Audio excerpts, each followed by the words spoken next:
The country is beginning to honor the legacy of former President Jimmy Carter as he enters hospice care.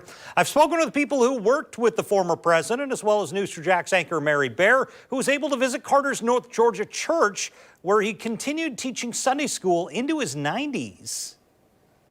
Former President Jimmy Carter really has two legacies. The first was the lead up to his single-term presidency in the shadow of the Watergate scandal, defeating Gerald Ford in 1976.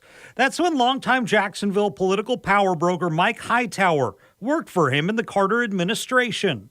He was an incredible but disciplined coach and mentor.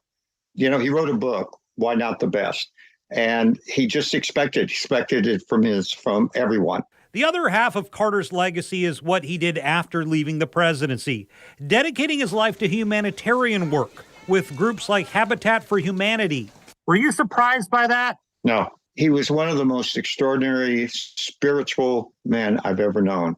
And if you knew, he and Rosen were extraordinarily faithful to and they raised their children and their grandchildren that way, you know, and he's still at 91 battling cancer and was building houses for humanity. And he also left the halls of our nation's capital to return to his roots in rural Georgia, where News 4 Jax anchor Mary Bear visited his church. He was still teaching Sunday school into his 90s.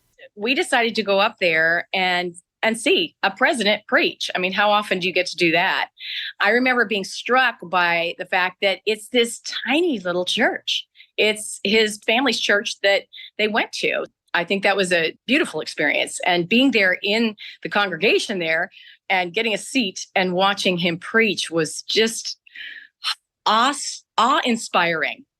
Mary is next to a book he wrote and was illustrated by his daughter. She says people would come from all over the U.S. and even other countries to hear him in what he described as a Sunday school class, but she says felt more like a full church service. Carter received a lot of honors for his humanitarian work, including the Nobel Peace Prize in 2002.